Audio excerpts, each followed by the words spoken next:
इस संसार में सबसे बड़ी भूल ये मान लेना है कि मनुष्य जैसा दिखता है वैसा ही होता है। वास्तविक युद्ध तलवारों से नहीं, मन से लड़ा जाता है। जो मन को समझ गया उसने आधी लड़ाई बिना लड़े ही जीत ली, और जो केवल शब्दों पर भरोसा करता रहा वो जीवन भर धोखा खाता रहा। मनुष्य का मन समुद्र की तरह होता है, ऊपर से शांत दिखता है लेकिन भीतर लहरें निरंतर चलती रहती हैं। जो केवल सतह देखता है वो गहराई का अनुमान नहीं लगा सकता।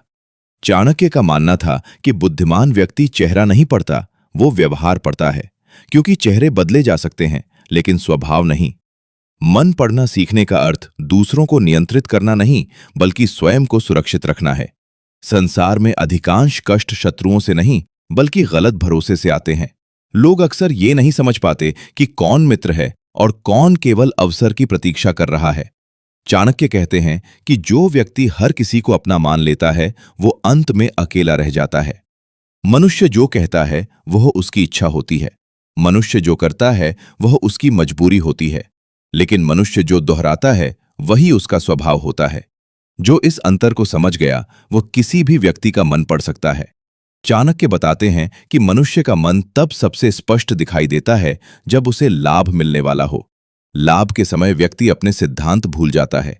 जो व्यक्ति थोड़े से फायदे के लिए अपनी भाषा बदल ले, अपना व्यवहार बदल ले, वो भविष्य में बड़े लाभ के लिए कभी भी विश्वासघात कर सकता है।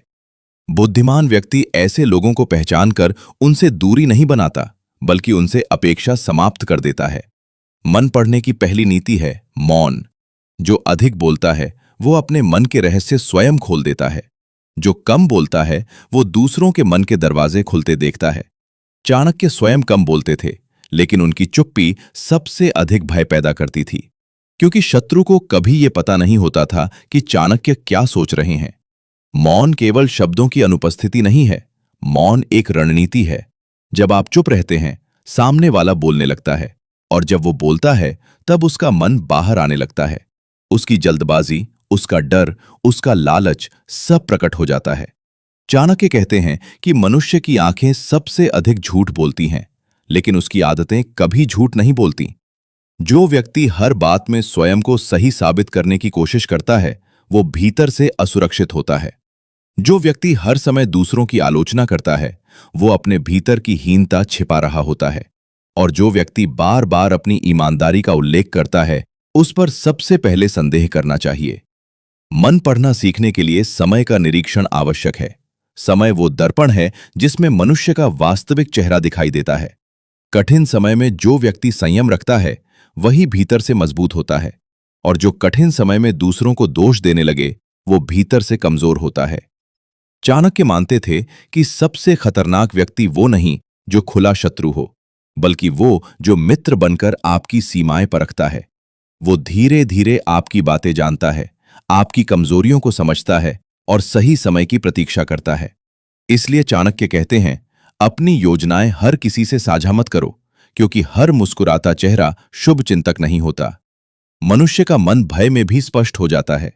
भय के समय जो व्यक्ति दूसरों को आगे कर दे, स्वयं पीछे हट जाए, वो संकट में साथ नहीं देगा।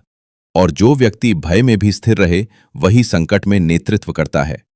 बुद्धिमान व्यक्ति भय के क्षणों में शब्दों से नहीं, कर्मों से निर्णय करता है। क्रोध मन की सबसे बड़ी खिड़की है। जब व्यक्ति क्रोधित होता है तब वो अपने असली स्वरूप में आ जाता है। उस समय उसके संस्कार, उसका अहंकार, उसका स्वभाव सब सामने आ जाता है। इसलिए चाणक्य कहते हैं कि किसी व्यक्ति को पहचानना हो तो उसके क्रोध को देखो, उसकी सफलता को नहीं। मन पढ़ना सीखने का दूसरा नियम है धैर्य। जो जल्दबाजी में निर्णय लेता है वो दूसरों के जाल में फंस जाता है। धैर्यवान व्यक्ति सामने वाले को स्वयं गलती करने देता है, क्योंकि जब व्यक्ति स्वयं बोलता है, स्वयं चलता है, तब उसकी दिशा स्पष्ट हो जाती है। चाणक्य कहते हैं कि हर व्यक्ति अपने मन में स्वयं को श्रेष्ठ मानता है।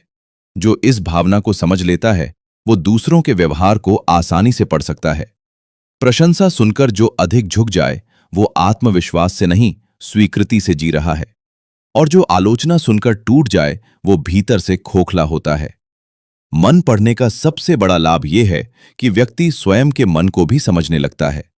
जो अपने भीतर के डर, लालच और अहंकार को पहचान लेता है उसे कोई भी बाहरी शक्ति नियंत्रित नहीं कर सकती। चाणक्य के अनुसार आत्मविजय ही सबसे कठिन